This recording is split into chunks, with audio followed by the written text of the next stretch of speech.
them, and what have you seen, if any? Just a little bit so far. I mean, you obviously notice that there's a big difference that their offense plays with the quarterback, their starting quarterback that they have back in. So that'll be a big key for us, and just understanding the game plan moving forward. But I haven't been able to take too much of a look into them yet, but that will start this week.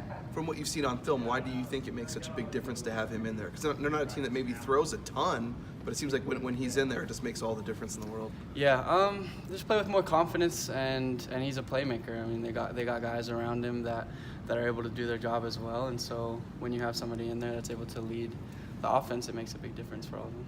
That running back at all? I don't know if you've seen him much, but number 21, I think, he's like their all-time leading rusher now. Obviously, 1,500 yards or something. He's obviously pretty good too. Yeah, like I said, I haven't seen too much into all their guys and what they like to do. That'll come this week, but we got a lot to prepare for. They're a good team, and we're excited for the challenge, so it'll be fun. What about just the challenge of playing Oregon? Coach Harsin was saying, hey, this is, you guys have seen him on TV your whole life growing up and stuff, and everybody knows about Oregon. To get a chance to play him, what's that like?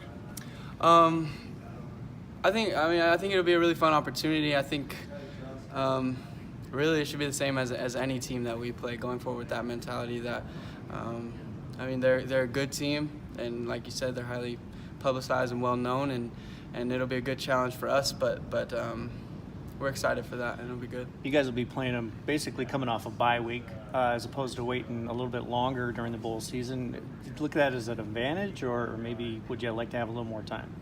No, I'm happy with the time that we have, and it's more than enough. I think if we had to play them this week, we'd be excited for that challenge as well. But I think we look forward to playing them next weekend and the challenge that presents. Last year you had a month between games. Was Yeah. that a little too much, or what? What was that like? The difference between this year and last, it's 2 weeks as opposed to a month. I don't know if I'd say too much, but I think I like it better that it is like only 1 week, and then we're back into game week and getting things rolling from there. So I think it'll be better this year. I guess we'll see, though. We saw that Tyreek Jones was the Scout Defensive Team Player of the Year. What have you seen from him? I've seen him out of practice, and I always think he's a guy who's like a senior. I mean, the guy looks huge. But what stands out to you about what he's done? Yeah, he is a big kid, and he always brings a lot of energy to practice. He's fun to be around, and he's pretty smart for how young he is. He understands the game of football pretty well, and he's a good kid. He's going to be a great player. What's it kind of been like around here the last couple of days, since Saturday night went in and then finding out Sunday, and I know the coaches are all recruiting and stuff. I mean, has the confetti been cleaned up off the floor? I mean, are you guys able to kind of put that behind you and move forward? Yeah. I think, obviously everybody's been celebrating the win and then the feeling that brought being able to bring the championship back home. But everybody's excited moving into the next challenge that we have, the bowl game and the new team that we're going to play and finishing the season off the right way. Well, I know like you treat everybody the same, but when you heard it was Oregon, first thought, you guys had to be pretty. I don't know if extra excited is the right word, but kind of cool to get to play a Pac-12 team and stuff, and another kind of big-time team. Oh yeah, anytime you get to play a big team like that, like Pac-12 team or whoever it is, I think there's added energy and added motivation to prepare and to do your best and to bring your A game when you play them. Kekoa, what's the best thing about a bowl trip?